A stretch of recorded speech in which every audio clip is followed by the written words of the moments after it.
I lost my job. You're fired. Wait, I wasn't fired, I quit.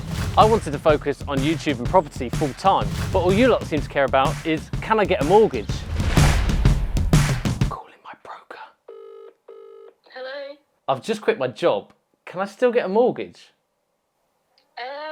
But first of all, there's 3 common myths when it comes to getting a mortgage with no job. Myth number 1.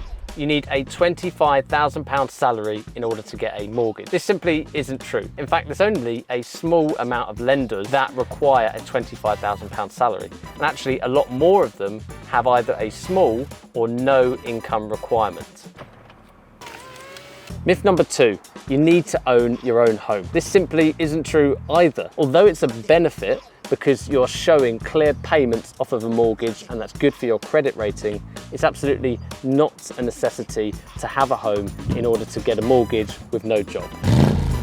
Myth number 3 is that you can't be a first-time landlord. This also is incorrect. Normally, it's easier if you're buying in a personal name versus a limited company as a first-time landlord, but there's a variety of things you can do to overcome this. Woohoo! Now stop right there. This is not your opportunity to type up your notice and quit your job today. I'm not a financial expert and you need to speak to a broker regarding your individual circumstances.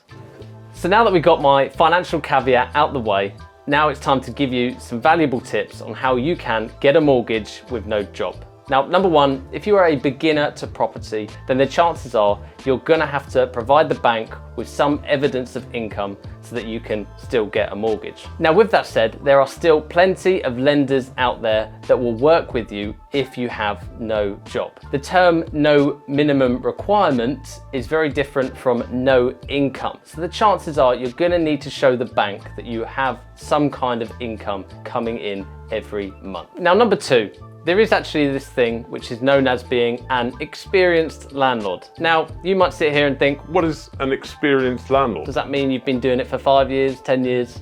Well, in actual fact, according to the Mortgage Works at current times, they will take 3 months of ownership as you being an experienced landlord. That literally means you can buy a buy-to-let, rent it out with a tenant in there for 3 months, produce good cash flow, and then say, I'm an experienced landlord. And therefore, that is a benefit and a bonus to when applying for a mortgage with no job because they consider you an experienced landlord. So at this point in the video, you might be thinking, well, surely a lender isn't going to give me a mortgage just on the basis of me owning another property for 3 months. And this brings me on to points 3 and 4. Number 3, if you can provide proof that you can support your own lifestyle costs, and number 4, provide proof that you can cover any rental voids, then the bank will deem and consider you a safe and worthy customer. But before we go on to number 5, I want to give you the chance to win a free coaching call. And for the chance to win, all you have to do is put a comment below, and I'm going to be picking my favorite comment and contacting you for a free coaching call. Oh, and don't forget to subscribe.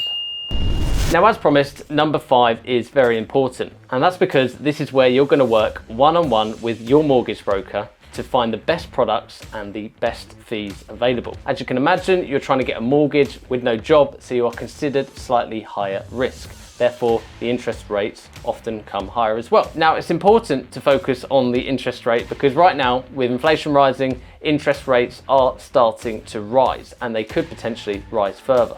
So therefore, you should be looking at what is the best product to fit your situation, but also what is the best interest rate that I can get on this property so that I'm not overpaying and I'm making sure this property cash flows well. Now, as you know, a few months ago, I quit my job and a lot of you in the comments were really worried how I'd be able to get a mortgage without a job. Well, now you know how I've managed to do it. And the main factors for me were building up income, was being classed as an experienced landlord and working with a broker that was switched on. Someone that I could go to and we could work through potential objectives to make sure I get the best product and the best rates. Now, sitting here today, I am not creating this video as a way of encouraging you to quit your job. In fact, by staying in your job, you are increasing your chances of being able to build your property portfolio quicker, particularly if you are doing it as a side gig to start with. For me, sourcing property, of course, overtook my main job and income, and therefore now I have to lean into it to take full advantage. Now stick around because the Google algorithm thinks that you will like one of these videos.